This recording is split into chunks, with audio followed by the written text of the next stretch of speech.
What's going on, guys? Welcome in the Vikings Now by Chad Sports. My name is Patrick Siepman, and we have a loaded show for you guys today. According to Kevin Seifert, he is giving the Vikings a 50% chance to trade up in this year's draft, and then also the Denver Broncos and Sean Payton. Apparently, they may be desperate enough to trade up in this year's draft that they might include Pat Surtain, and then also the LSU quarterback, the Heisman winner, Jaden Daniels. A meeting with him and the Minnesota Vikings could be coming soon. We'll be diving into all this and more on today's show. But first off, I want to get the kind of purple mojo going in the chat here, and I'm going to be giving a shout out on next show to whoever comments Skol the most. So I want you guys to make it look like US Bank Stadium on game day. The Skol chant is raining down, and whoever comments Skol the most, you guys will be getting a shout out on tomorrow's show.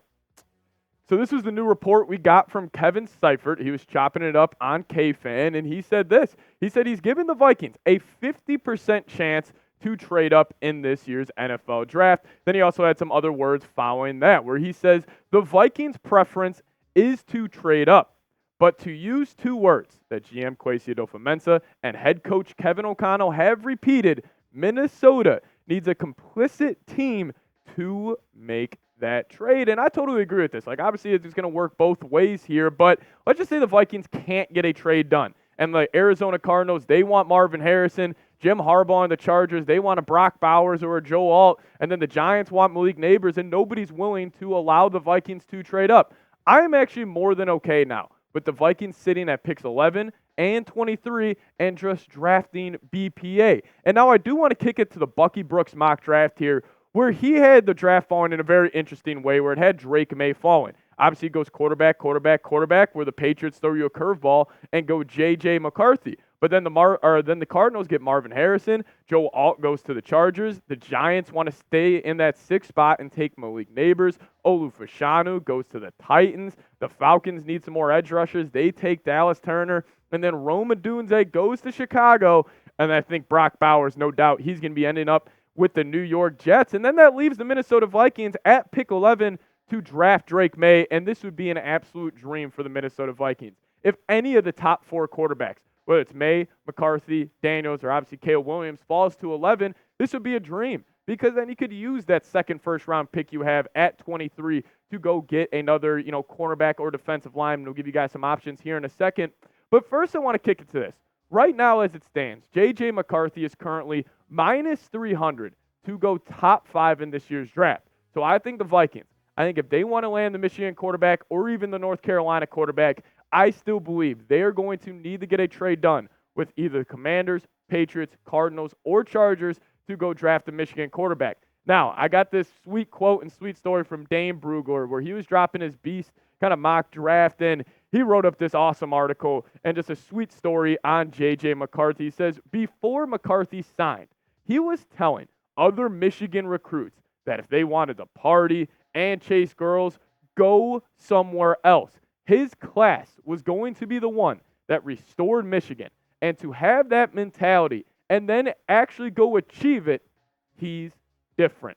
I'll say this, guys. I am absolutely all in on JJ McCarthy. We can talk about the ADOT. We can talk about the adjusted completion percentage and all that. But what this kid is made of, the intangibles, the winning pedigree, everything he's been about since even when he was 18. That story was an 18-year-old JJ McCarthy. You watching at home, where was your priorities when you were 18? I'll tell you what, mine was not fully focused on whatever I had to do. I was distracted by other things. JJ was the complete opposite. He was all about winning, and he wanted to change Michigan around. And I'll tell you what, if he comes to the Minnesota Vikings, he's going to have that same mentality where it's all about winning, and we just want winners in there. I'm absolutely all in on the Michigan quarterback, and the Vikings could somehow get him, trade up into the top 5. People may panic, but again, everybody relax. He will work out in the NFL because he's worked out at all other levels before. But I do want to get to 4 players here where the Vikings do stay, at picks 11 and 23. Maybe they get a quarterback with 1, but they could get a cornerback or a defensive lineman. A guy like Nate Wiggins out of Clemson, he would be a great choice. I think he would fit in really, really well with Brian Flores' system. He's extremely versatile, great in the run game, and he's not afraid to come down and make tackles in the backfield. But another option, Quinyon Mitchell. This is kind of undisputed, the number one corner. If you look at any NFL draft analyst, they have Quinyon Mitchell as their top corner, and he's an absolute dog. He plays really, really aggressive. He's great at jumping routes. He's got great technique, super fluid when he's maintaining other wide receivers' routes, and he's kind of great at shadowing in that. So I'd be thrilled about drafting the great Toledo corner. But what if you want to go in the trenches and you want to get a guy like Jerzon Newton out of Illinois? This guy is great at getting interior pressure, hence why he had 7.5 sacks in 2023. But if you want the other type of defensive tackle, T'Vondre Sweat, he reminds me a lot of former Vikings D tackles like the Linval Josephs, like the Pat Williams, Kevin Williams, where it's like those guys are, taking on double teams and opening up lanes for the linebackers like Ivan Pace, like Blake Cashman. I would be thrilled if they got either of these four guys if they are sitting at picks 11 and 23. Maybe at the end of the day, it's Michael Penix and one of these four guys. And again, I'd be thrilled with that as well. But I just gave you guys four options of non-quarterbacks that I would want to see the Vikings draft. You guys just got to give me one. Name a non-quarterback that you want to see in Minnesota. All right, let's talk about it. Could the Denver Broncos be sending an overwhelming haul to jump the Minnesota Vikings in this year's draft? Well, Paul Allen was talking about this on K-Fan the other day, and he said they're so desperate out in Denver. I'm not kidding you, man. I wouldn't be surprised if it was, we want that 3 so badly, we will give you pick 12, and we will give you next year's first rounder, and we will give you Pat Surtain. I'm not kidding you. They are that desperate. And I have made this point countless times on the channel. Nobody can match the Vikings offer. The Vikings' best offer, it is by far none the best one a team could get.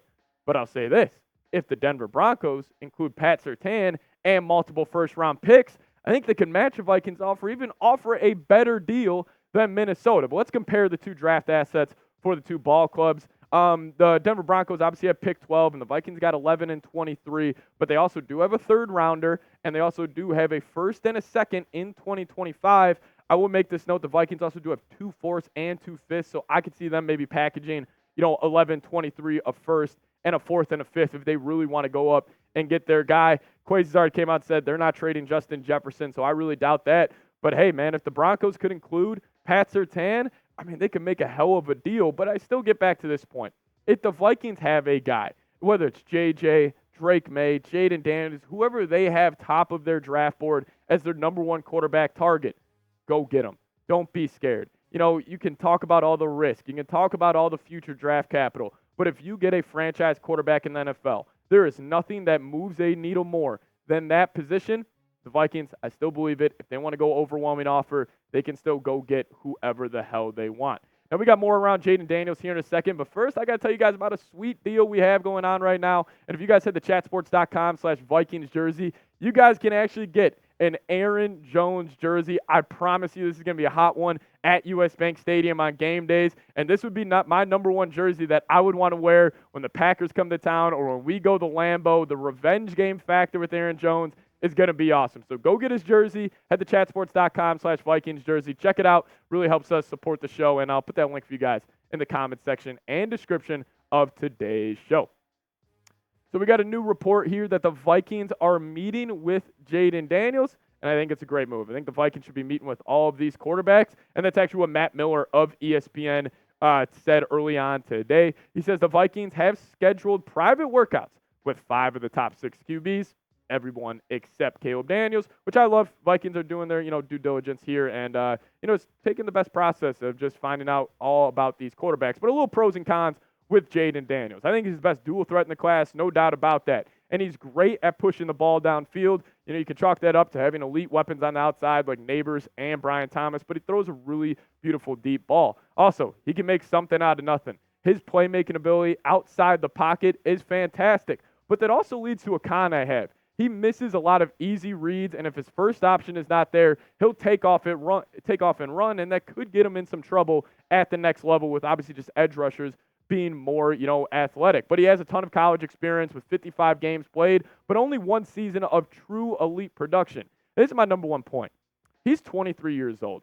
A guy like JJ McCarthy just turned 21 back in January. And a guy like Drake May, he just turned 21 about a couple months ago as well. So, listen, I think Jaden Daniels, he's a hell of a prospect. He's great at pushing the ball downfield, but again, maybe I'd lean another direction at quarterback. But hey, taking a look at some of his advanced stats here, he ranked top in the country in almost every deep analytic you could look at. Big time throw rate, 6th. Adjusted completion percentage, 7th.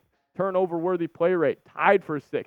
And deep yards at over 1,300, which was 4th in the country. But if I had to chalk it up right now, ranking my quarterbacks, Daniels is 3rd to me. Obviously, take out Caleb Williams out of this discussion. But for me, it would go JJ McCarthy 1A, Drake May 1B, and then Jaden Daniels at 3. But again, if the Vikings do get Daniels in this year's draft class, I would be thrilled because I think no matter what, the second best quarterback in this year's class will be whoever the hell the Minnesota Vikings end up taking. But you guys let me know. If you had to pick, let's just say the Vikings get up to number 2 with the Commanders somehow, who would you guys draft? Give me a DM for Drake May, JJ for JJ McCarthy, or a JD for Jaden Daniels.